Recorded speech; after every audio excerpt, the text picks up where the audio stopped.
Hello guys, welcome to Kalavati వంటలు. కాకరకాయని ఎప్పుడు ఒకేలా కాకుండా ఒకసారి ఈ విధంగా ట్రై చేసి చూడండి. చాలా చాలా టేస్టీగా వస్తుందండి. ఈ విధంగా చేస్తే కాకరకాయ అనేది చేదు లేకుండా చాలా చాలా రుచిగా వస్తుందండి. ఇప్పుడు మనం కొత్త పద్ధతిలో కాకరకాయ కర్రీని ఏ విధంగా తయారు చేసుకోవాలో చూసేద్దాం. ముందుగా స్టవ్ పై కడాయి పెట్టి అందులో కాకరకాయ ఫ్రై చేసుకోవడానికి ఆయిల్ అయితే వేసుకోవాలి.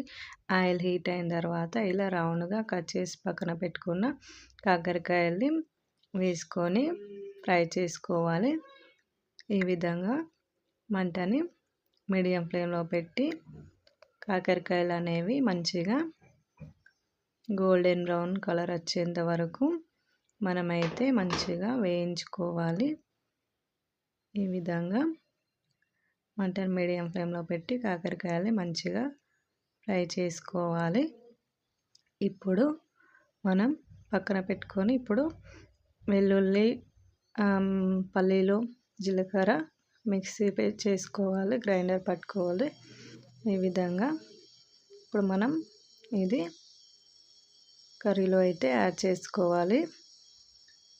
ఇది యాడ్ చేసుకోవడం వల్ల పల్లీలను వేయించుకొని జీలకర్ర, వెల్లుల్లిపాయలు వేసి పేస్ట్ పట్టుకోవడం వల్ల ఈ పొడిని ఇందులో యాడ్ చేయడం వల్ల కర్రీకి చాలా టేస్ట్ వస్తుందండి. కర్రీ టేస్ట్ అనేది రెట్టింపు అవుతుంది. సో చాలా చాలా టేస్టీగా వస్తుంది. ఈ విధంగా ఒకసారి మంచిగా కలుపుకోవాలి. ఇప్పుడు ఇందులో కరివేపాకులను అయితే వేసుకోవాలి. వేసుకున్న తర్వాత మంచిగా మంటను మీడియం ఫ్లేమ్లో పెట్టి పక్కన పెట్టి ఇప్పుడు వాటర్ అయితే యాడ్ చేసుకోవాలి. వాటర్ యాడ్ చేసుకున్న తర్వాత ఒకసారి మంచిగా కలపాలి. మంచిగా కలుపుకొని ఇలా చేసుకుంటే కర్రీ అనేది చాలా చాలా టేస్టీగా వస్తుందండి. కాకరకాయ అంటే ఇష్టం లేని వారు కూడా చాలా ఇష్టంగా తింటారు. ఇప్పుడు మనం ఇందులో పసుపు అయితే యాడ్ చేసుకోవాలి. సాల్ట్ యాడ్ చేసుకోవాలి. ధనియాల పొడి కూడా యాడ్ చేసుకోవాలి. యాడ్ చేసుకొని మరొకసారి మంచిగా కలుపుకోవాలి. ఈ విధంగా మంచిగా కలుపుకున్న తర్వాత ఇప్పుడు మనం ఫ్రై చేసుకొని పక్కన పెట్టుకున్న కాకరకాయలను అయితే ఇందులో వేసుకోవాలి.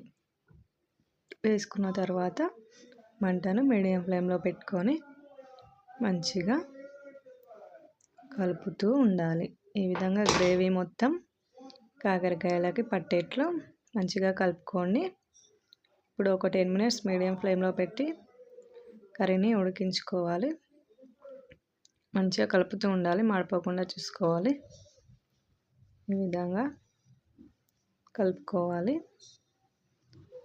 ఈ కర్రీ చపాతీలోకైనా, రైస్లోకైనా, దేనిలోకైనా చాలా చాలా టేస్టీగా వస్తుందండి. పల్లీల పేస్ట్ వేయడం వల్ల దీని చేదు అయితే ఉండదు. ఇది ఇలా గ్రేవీ లాగా మంచిగా వస్తుందండి. ఇప్పుడు రుచికి సరిపడా సాల్ట్ వేసుకొని మరొకసారి మంచిగా కలుపుకోవాలి. ఈ విధంగా మంచిగా కలుపుకోండి.